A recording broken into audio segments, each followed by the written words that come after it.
السلام عليكم ورحمة الله تعالى وبركاته. غنقدم لكم ان شاء الله طبق يصلح يتقدم في الغداء او العشاء. كيجي بنين بزاف، فعلا كيجي رائع. يعني الا جربتوا هاد الطريقه غتبقاو دائما طيبوا الرز بهاد الطريقه هذه. يعني من اجل التغيير، لا بغيتو ديروا الدجاج وكيجي هكا ناشف خفيف، فعلا كيجي لذيذ بزاف. يعني كنتمنى انكم تجربوه. بالنسبه للمقادير غادي نحتاج قطع من الدجاج على حسب عدد افراد الاسره او عدد على حسب المتوفر.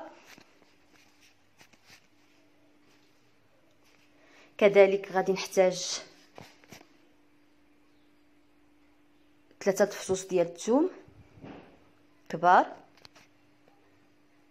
غادي نحتاج، ما غاديش نحتاج هاد الفلفله حمراء كامله، غادي ندير 3 القطع فقط. الا كانت عندكم بابريكا غبره ديروا معلقه كبيره ديال الفلفله حمراء. كذلك معلقه كبيره ديال الكمون وشويه ديال الملحه وزيت المائده او زيت الزيتون.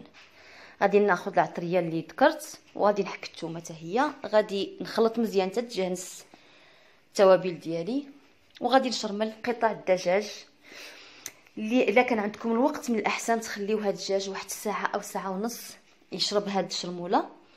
الا ما كانش الوقت ماشي مشكل، دخلوا الفرن مباشره. كنكون من قبل شاعله الفران على درجه متوسطه، يعني كندير 180 درجه، ما كنزيدش عليها، وكنخلي الدجاج يطيب على خاطرو.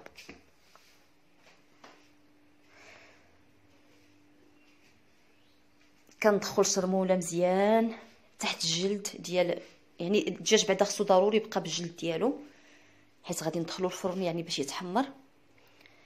كنشرم مزيان، كندخل شرموله في جميع الاماكن وكنخليه.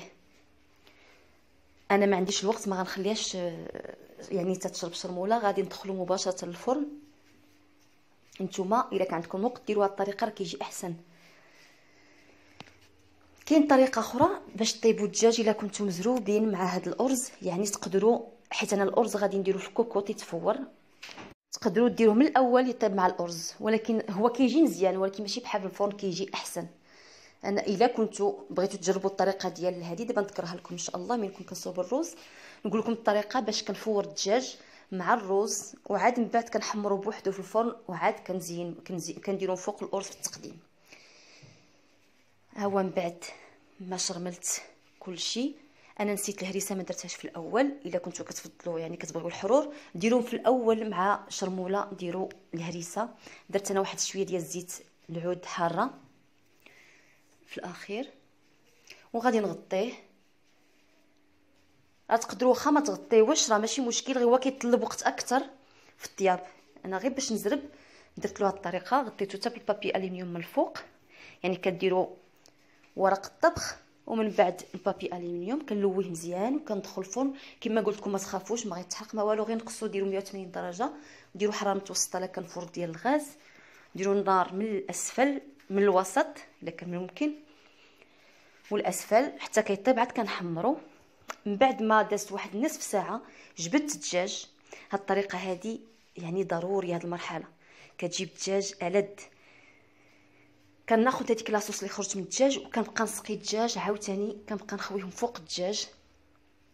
كنديرها تقريبا مرتين او 3 مرات، ما تعكزوش على الطريقه. فعلا كتجي يعني كيجي الدجاج احسن. هذيك لاصوص ما كتبقاش غير من الاسفل ضايعه، كنرجع نخويها فوق الدجاج كتعطيه بنه اكثر. بهذه الطريقه كنبقى نخوي حتى كيشرب مزيان. وغادي ناخذ واحد شويه د المرق حيت ما حدو طرق بزاف د المرقه. هذا المرق هذا هو اللي غادي نديرو الرز حتى هو باش كيزيدو بنه. انا خديت شويه د المرقه، دابا غادي نردو الفرن يطيب يكمل طيابو.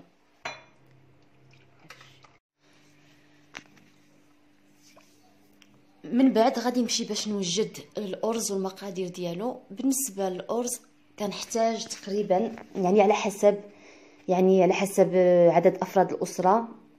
انا درت تقريبا هنا 250 غرام ديال الرز، سلقتها يعني وما احتاجيتش نقطرها ابدا. نعطيكم الطريقه باش نتوما ان شاء الله ديروها. ما تجربوها الطريقه عمركم ما غادي تعاودوا تصفيو الرز من الماء. انا كندير له الماء يعني كيطيب نيشان مع الماء كنلقاه ناشف.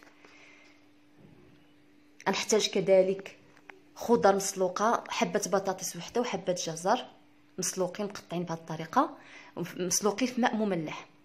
غادي نحتاج تقريبا معلقه كبيره ديال البابريكا، الفلفله الحمراء، الفلفل الاحمر.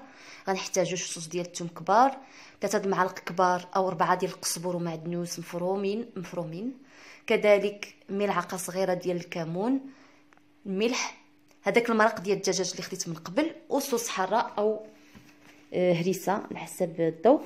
غنحتاج كذلك معلقه عامره معلقه كبيره ديال المطارد. غنحتاج نصف بصله صغيره، وغنحتاج بالنسبه للعطريه سكينجبير، شويه د الخرقوم والابزار، نصف معلقه تقريبا من كل حاجه.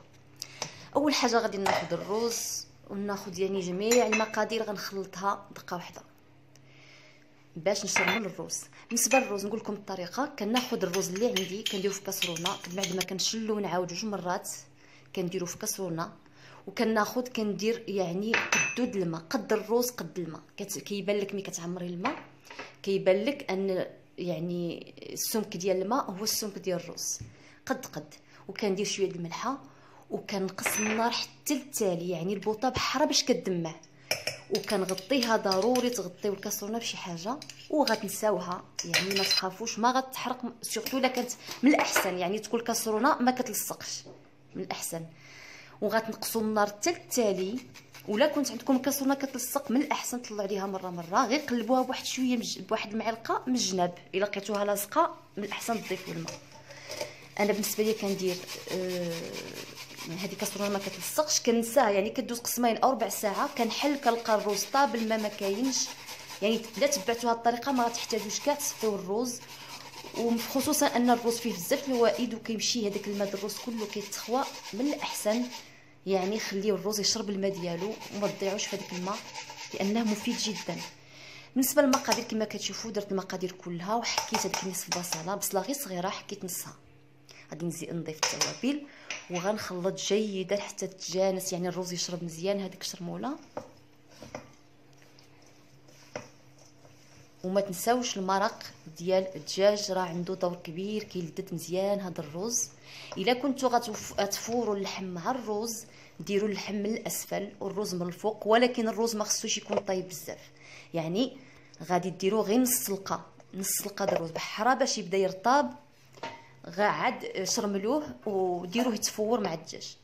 اما الا كنتو غطيبوه بحالي طيبوا الدجاج في الفرن الارز بوحدو، خليو الرز يطيب مزيان، شرملوه وديروا له واحد ربع ساعه حتى لثلث ساعه في الكوكوط باش يشرب هذيك الشرموله، وصافي كطفيو عليه وكيكون جاهز بسرعه. زعما كيجي فعلا، خصكم تجربوا هاد الطبق كيجي فعلا لذيذ بزاف. كاضافه الا بغيتو تزيدوا تقدروا ديروا الزيتون بلا عظم، تقطعوه طريفات صغار، ديروا واحد الثمن واحد الحفينه ديال الزيتون حتى هو كيعطي لذه لهاد الطبق. انا ما كنتش متوفر عندي في الدار ما درتوش. كناخذ كسكاس ديال الكركوط، كندير هذاك الرز اللي شرملت وكنشعل عليه النار، كندوز تقريبا ثلث ساعه وكنطفي عليه وكيكون واجد. كندير الارز التقديم راه واضح، كندير الارز هو الاول، ومن بعد ما كيطيب لي ديال الدجاج كنحمرو، يعني فاش كيطيب كنطلعو ندير النار من الفوق حتى كيتحمر، وكنقدمو بهذه الطريقه بالصحه والراحه. كنتمنى ينال الاعجاب ديالكم، والى فيديو قادم ان شاء الله.